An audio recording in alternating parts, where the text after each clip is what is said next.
और इस वक्त बुलेटिन की शुरुआत में ये जो तस्वीर हम दिखा रहे हैं मनसुख मांडविया की, ये तस्वीर और एक एक करके जो नए कैबिनेट के चेहरे हैं, महत्वपूर्ण चेहरे, बड़े चेहरे, वो अब अपना पदभार संभाल रहे हैं। इससे पहले भी कई लोगों की तस्वीरें हमने दिखाई, लेकिन इस वक्त जो टीवी स्क्रीन पे आपके सामने तस्वीर है वो है मनसुख मांडविया की, जो स्वास्थ्य मंत्रालय का पदभार ग्रहण कर रहे हैं। इस वक्त देश की सेहत सुधारने की जिम्मेदारी अब इस कंधे पर है। ये दौर अब कोरोना का है, पैंडेमिक का है। दूसरे लहर के दौरान जो परेशानियां, जो चुनौतियां रही, वो आगे हमारे सामने ना हो, ये सबसे बड़ी चुनौती है। यानी हम ये कह सकते हैं कि आज से लेके आने वाला जो गुजरता हर दिन होगा, वो नई नई चुनौतियों का सामना करना होगा इन्हें। और यही वजह है कि मोदी मंत्रिमंडल और टीम मोदी ने बाकायदा एक पूरी रिसर्च करके, या फिर आप कह सकते हैं कि एक सर्वे रिपोर्ट तैयार करके उसके बाद चेहरों को मौका दिया है, तरजीह दिया है और बड़े मंत्रालय सौंपे गए हैं।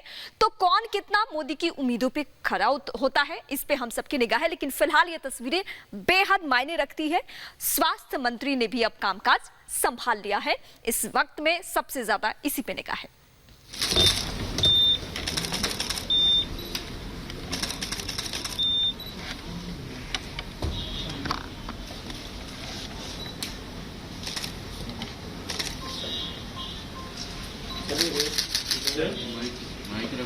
माइक तो देखिए, एक छोटा सा माइक, छोटा सा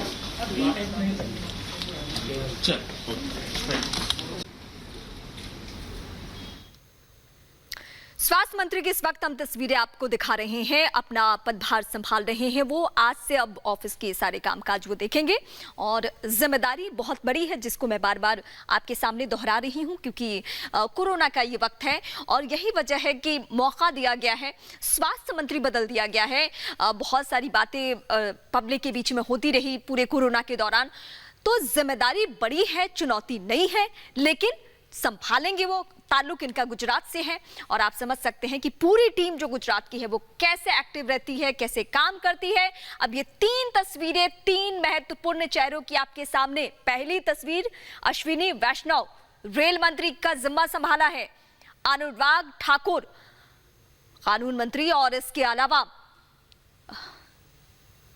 जो हम तीसरी तस्वीर आपको दिखा रहे हैं वो है मनसुख मांडविया की। ये तीनों की तस्वीरें आज एक एक करके पदभार ग्रहण करें। हालांकि इस बीच खबर ये भी आई है, धर्मेंद्र प्रधान भी निकल चुके हैं घर से, कुछ देर में वो भी ऑफिस पहुंचेंगे, वो भी पदभार संभालेंगे। मीनाक्षी लेखी की भी तस्वीरें निकलेंगी और एक एक करके पूरे दिन हम ऐसी ही तस्वीरें आप तक पहुंचाएंगे। और इसके अलावा जो दो महत्वपूर्ण खबर और है वो ये कि जेपी नड्डा के घर पे एक बैठक और एक बातचीत होनी है इन सभी नए चेहरों के साथ, और शाम 5 बजे पीएम मोदी के आवास पर ये सभी पहुंचेंगे, वहां बातचीत होगी। उसके बाद शाम 7 बजे मंत्री परिषद की बैठक। आज की ये तस्वीरें एक एक करके हम दिखा रहे हैं। न्यू इंडिया की, नई मोदी की ड्रीम टीम कैसी है ये हम आपको बता रहे हैं, और चेहरे का चुनाव कैसे हुआ है ये आप सभी को पता है। उसमें राज्यों की भूमिका रही है, उसमें क्षेत्रीयता की भूमिका रही है, उसमें कास्टिज्म की भूमिका रही है, उसमें प्रोफेशनल्स की भूमिका रही है, उसमें ब्यूरोक्रेट्स की भूमिका रही है। ओवरऑल जो ये टीम तैयार की गई है वो टीम है जो पब्लिक के लिए काम करे, बेहतर तरीके से काम करे।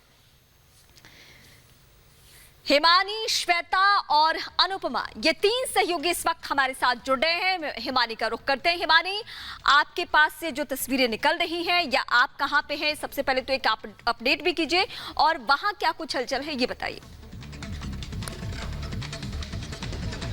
रीवा, देखिए, मैं अभी इस वक्त बीजेपी के राष्ट्रीय अध्यक्ष जेपी नड्डा के घर पर मौजूद हूं, और आपको बता दें कि यहां पर तमाम जो पार्टी से जुड़े जो पदाधिकारी हैं, संगठन से जुड़े हैं या फिर संघ से जुड़े जो लोग हैं, वो इस वक्त यहां पर नड्डा के घर पे भीतर मौजूद हैं। उनके साथ इस वक्त जेपी नड्डा एक बैठक कर रखे हैं। 3 ही मंत्रियों को सिर्फ यहाँ पर बुलाया गया था, क्योंकि कहीं ना कहीं वो जुड़े हुए हैं इस तरीके से कि पदाधिकारी हैं, वो चाहे आप भूपेंद्र यादव की बात कर लीजिए, जिनके बारे में किसी को बताने की मेरे ख्याल से जरूरत नहीं है कि किस तरह से रणनीतिकार वो माने जाते हैं, किस तरह से रणनीति बनाई जाती है, तो उसमें वो भी शामिल होते हैं। खास करीबी है पीएम मोदी के और अमित शाह के। इनके अलावा आपको बता दें कि कोडरमा से जो सांसद हैं अन्नपूर्णा देवी, वो यहाँ भीतर बैठक में इस वक्त मौजूद हैं, और विश्वेश्वर टुडू जो कि एक प्रख्यात आदिवासी नेता है, चेहरा है, वो इस वक्त भीतर मौजूद है। और बाकी जो नए जो मंत्री हैं जो बनाए गए हैं, उनको 11 से 1 के बीच का वक्त दिया गया है, जब बीजेपी मुख्यालय में उन मंत्रियों के साथ एक शिष्टाचार भेंट इसे माना जा रहा है शपथ लेने के बाद। और कुछ लोग जो हैं वो अपना कार्यभार, जैसा कि तस्वीरें भी आप अभी रीमा दिखा रही हिमानी, कहा भी जा रहा था कि लोकसभा का सत्र शुरू होने वाला है और सत्र से पहले आपसी मेलजोल भी बहुत जरूरी है इस नई टीम का, और यही वजह है कि मिलने जुलने का सिलसिला भी 1-2 दिन में हमें देखने को मिलेगा। साथ ही साथ ऑफिस का जो कामकाज है वो भी संभाला जा रहा है। मैं सीधे श्वेता का रुख करती हूँ। श्वेता, धर्मेंद्र प्रधान के घर पे थी, फिलहाल शायद कुछ मूवमेंट उन्होंने किया है, लेकिन धर्मेंद्र प्रधान के पास पहले भी बहुत महत्वपूर्ण विभाग था, लेकिन अब जो उनको नई जिम्मेदारी सौंपी गई है वो भी बेहद महत्वपूर्ण है। क्या कुछ तब्दीलियां देखने को मिल रहा है? बिल्कुल, देखिए जैसे ही कल शपथ ग्रहण किया है रीमा, उसके बाद से ही काम में लग गए। मैं इस वक्त मिनिस्ट्री में मौजूद हूँ, एचआरडी मिनिस्ट्री में, जहाँ पर अभी कुछ ही मिनटों पहले मैं वो विजुअल्स भी दिखाया जब अन्नपूर्णा देवी भी जो एमओएस है वो पहुंची यहाँ पर, और ये तमाम लोग अंदर चले गए हैं। एक मीटिंग जैसा कि लगातार सुबह से हम बता रहे हैं, जहाँ पर प्रधानमंत्री भी उस बैठक में मौजूद है। जो बैठक IIT Bombay, IIT Madras, IIT Kanpur और इसके अलावा भी तमाम जो हायर एजुकेशनल इंस्टीट्यूशन हैं उनके डायरेक्टर्स के साथ इस वक्त चल रही है।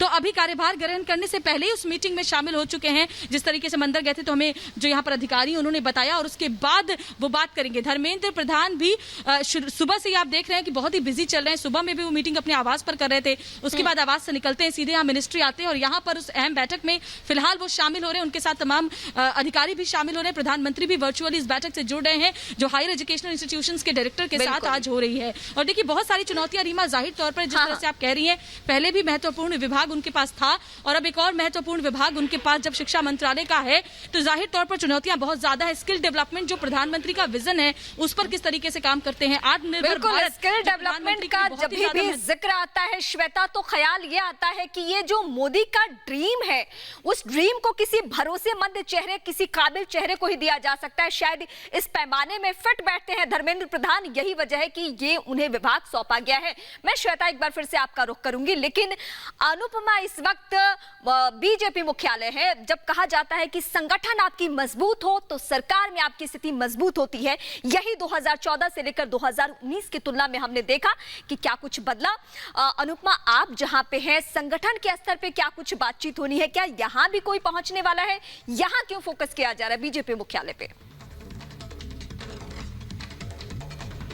बिल्कुल रीमा, देखिए आपने बहुत सही बात कही कि अगर संगठन मजबूत होता है तो सरकार बहुत अच्छे से चलती है, और यही प्रधानमंत्री नरेंद्र मोदी का सपना रहा है, और उनकी तरफ से यही कोशिश की जाती है कि संगठन को भी हम उतने से ही अच्छे से मजबूत रखें जितने अच्छे से हम सरकार चला रहे हैं। जितने भी प्रदेशों में आप प्रधानमंत्री नरेंद्र मोदी की सरकार देखिए, वहां पर स्थायी सरकार है पूरी तरीके से, और कोशिश यही की जाती है। लेकिन देखिए सबसे बड़ी बात है कि जेपी नड्डा जो है वो 11 से 1 बजे के बीच जो है उन तमाम मंत्रियों से मुलाकात करेंगे जिन्होंने कल शपथ ली है। मैं आपको तैयारियां भी दिखाती हूँ कि आखिर तैयारियां जो है किस तरीके से की गई है। देखिए यहाँ पर आपको जो है तस्वीर नजर आ रही है कि दरअसल दीनदयाल उपाध्याय और श्यामा प्रसाद मुखर्जी की मूर्ति है जिस पर माल्यार्पण किया जाएगा जेपी नड्डा की तरफ से, और उन तमाम नेताओं की तरफ से जो है शुरुआत जो है इस तरीके से की जाएगी। बिल्कुल ये एक शिष्टाचार भेंट है, कोई राजनीतिक मुलाकात नहीं है। ये दरअसल कोशिश की जा रही है कि आखिर जो नेताओं, जो मंत्री जो है जो कल शपथ ले चुके हैं, उनको समझाया जा सके कि आखिर प्रधानमंत्री नरेंद्र मोदी की कैबिनेट में आपका स्वागत तो है, लेकिन आखिर काम किस तरीके से किया जाता है, किस तरीके से संगठन को मजबूत किया जाए, और काम जो है प्रधानमंत्री नरेंद्र मोदी किस तरीके से करना चाहते हैं। और यही वजह है कि देखिए प्रधानमंत्री नरेंद्र मोदी सुबह सुबह एक्शन में नजर आए। उन्होंने सुबह सुबह जो है मीटिंग ली है, और तमाम जो मंत्री है जिनका प्रमोशन हुआ है उन्होंने सुबह सुबह अपना कार्यभार संभाल लिया है। और जिस वक्त ये सुबह सुबह की जो शुरुआत है वो देर शाम तक चलने वाली है। देर शाम तक भी हम इस तरीके की हलचल देखेंगे, क्योंकि मंत्री परिषद की बैठक 7 o'clock में होनी है। 5 बजे पीएम अपने आवास पे इन सभी नए मंत्रियों से मिलेंगे। एक हाईटी रखा गया है, लेकिन इस बीच हम एक एक करके नए नए चेहरों को भी दिखा रहे हैं। आरसीपी सिंह को इस वक्त आप देख रहे हैं, बिहार से ताल्लुक, जेडीयू के राष्ट्रीय अध्यक्ष की भूमिका में थे, और कहा यह जा रहा था, नीतीश कुमार भी कहते रहे कि एक दूत के तौर पे आप कह सकते हैं कि दूत के तौर पे बीजेपी से जो तमाम मंथन चलती रही कि 4 चाहिए कैबिनेट, 2 कैबिनेट में 2 राज्य मंत्री, ऐसा हालांकि नहीं हुआ, 1 कैबिनेट और 3 राज्य मंत्री मिला, लेकिन ये डीलिंग पक्की हो गई। तो इसमें सबसे बड़ी भूमिका इनकी है। इस्पात मंत्री की जिम्मेदारी इस वक्त तो संभाल रही है।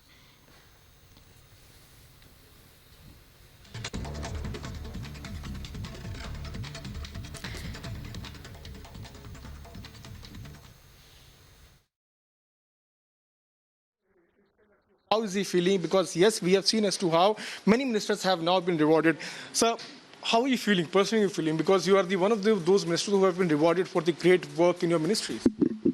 I thank the Prime Minister for having reposed faith in me again. And I will live up to that. I will live up to that. And our government and the Prime Minister has actually changed the face of the power sector in our country. The country was deficit in power before our government came to office in 2014. Everybody remembers all the load shedding, etc. Now those days are gone. We have transformed our country from a power deficit country to a power surplus country.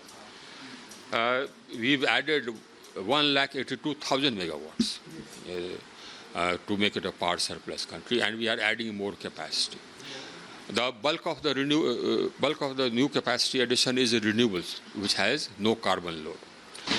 We have connected the whole country into one grid so that we can transfer power from one corner of the country to another corner of the country. About 1 lakh megawatts transfer capacity we have built, so that that can be transferred from one corner of the country to another corner of the country. This is the largest single grid in the world, a combined grid. And then, so now there's no reason whatsoever for there being any deficit in any particular corner of the country. I mean, they can buy as much power as they want from the grid. We have enough capacity and more, and we can transfer it anywhere. Now, apart from that, we have helped the states strengthen their distribution systems. In fact, we set up about 2,700 more distribution substations. About 3,900 distribution substations were strengthened from money given by us. We gave money for almost 7.5 lakh kilometers of HT lines, LT lines, so that the old and frayed HT-LT lines could be replaced. So we have given money. Now, your cabinet minister, sir, what do you think? What are the challenges those are there in front of you, sir? You see, now what we want is, when our government came to power, electricity was available in rural areas for about 10 to 12 hours a day. Today, an independent survey shows that in the rural areas, electricity is available for 20.5 hours per day. But we are not happy with that. You are also credited for connecting every village with the electricity. That we have done. You see, we have ensured universal access. We connected every village in less than the time given by the Prime Minister. We connected every home in just about 18 months. This was the largest and fastest expansion of access anywhere in the world. And again, we have transformed our country to a power surplus country. One more thing I would ask, sir. If you talk about the state of Punjab, we have seen the politics taking place on the power crisis in Punjab. What do you have to say on that, sir, being a central power minister?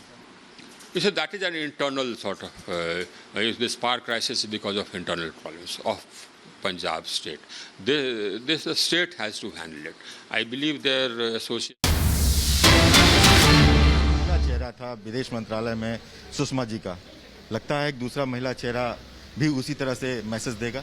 देखिए, सुषमा जी हमारी inspiration थी और उन्होंने देश के लिए बहुत काम किया और वो हम सबको इंस्पायर किया और एक सबको उनकी लीडरशिप के बारे में ज्ञान है। और दूसरा, अभी जो हमारे एक्सटर्नल अफेयर्स मिनिस्टर हैं एस जयशंकर, मेरे सीनियर हैं, और मुझे पूरा भरोसा है कि उनसे मुझे सीखने को बहुत कुछ मिलेगा। और जहाँ तक विदेश मंत्रालय या भारत की संस्कृति का विषय है, वो प्रधानमंत्री जी खुद बहुत बारीकी से देखते हैं और प्रधानमंत्री जी का नेतृत्व और जो दिशा निर्देश है वो हमें लगातार मिलेंगे और मैं पूरे भरोसे के साथ कह सकती हूँ कि उनके दिखाए हुए रास्ते पर हम पूरी तरीके से जाएंगे। बिल्कुल, प्रधानमंत्री जी ये दोनों मंत्रालयों पे बहुत गहरी नजर रखते हैं, तो लगता है कि आप पर ये दबाव भी बढ़ा रहेगा? नहीं, ये दबाव नहीं होता। ये दबाव उनके लिए होता है जो काम नहीं करते। जो काम करना जानते हैं उनके लिए ये दबाव नहीं है, उनके लिए ये सीखने का मौका है। यूएन को लेकर जिस तरह से बात उठती थी, सुषमा जी की बात जो पूरे विश्व में फैलती थी, लगता है कि आप भी यूएन में पहुंचेंगे उस तरह की? ईश्वर ने जो काम निश्चित किया, जो भारत सरकार काम देगी। कल्चर मिनिस्ट्री को कहा जाए कि वो कश्मीर से कन्याकुमारी तक हमारे बहुत से कल्चर हैं, हजारों कल्चर हैं। हमारे कल्चर बहुत सारे नहीं है, हमारा कल्चर एक ही है और वो भारत का संस्कृति है। और भारत की संस्कृति जो है वो भारत की है और भारत ने पूरी दुनिया को बहुत सांस्कृतिक धरोहर दी है और उस धरोहर को आगे बढ़ाने का काम देश के भीतर और देश के बाहर जो है वो हम लोग अच्छे से करेंगे। एक दूसरे से पहचान, कश्मीर के कल्चर को नॉर्थ इंडिया से पहचान, एक तरह से उसको प्रमोट करने का जो बात को मामला है। प्रमोट नहीं, कल्चर एक ही है, लेकिन टूरिज्म की दृष्टि से भारतीय अपने राज्य से हटकर अन्य राज्यों में भी जाएं, आगे बढ़ें। और उसके अलावा जो भारत ने पूरी दुनिया को विज्ञान के क्षेत्र में, गणित के क्षेत्र में जो कुछ दिया है उसकी रिकग्निशन भारत को भी मिले और जो कुछ हमें बाहर से लाना है अपनी चीज़ों को ठीक करने के लिए वो भी देश में आए। एक चीज़ और है कि ये जो बहुत सी लिटिगेशन चल रही हैं, आप कानून की बड़ी जानकार हैं, सुप्रीम कोर्ट की वकील हैं, लेकिन विदेश मंत्रालय की तरफ से जैसे कि मेहुल चोकसी और माल्या को लेकर के चल रहा है, तो ये इसको लेकर के विदेश मंत्रालय में आपके आने से कानूनी रूप से ज़्यादा मजबूती आएगी, आपको लगता है? उम्मीद है जो सरकार काम देगी उसी के आधार पर काम किया जाएगा और अच्छे से काम किया जाएगा। पहला दिन कैसा लग रहा है? बहुत अच्छा, अभी तो जाना है।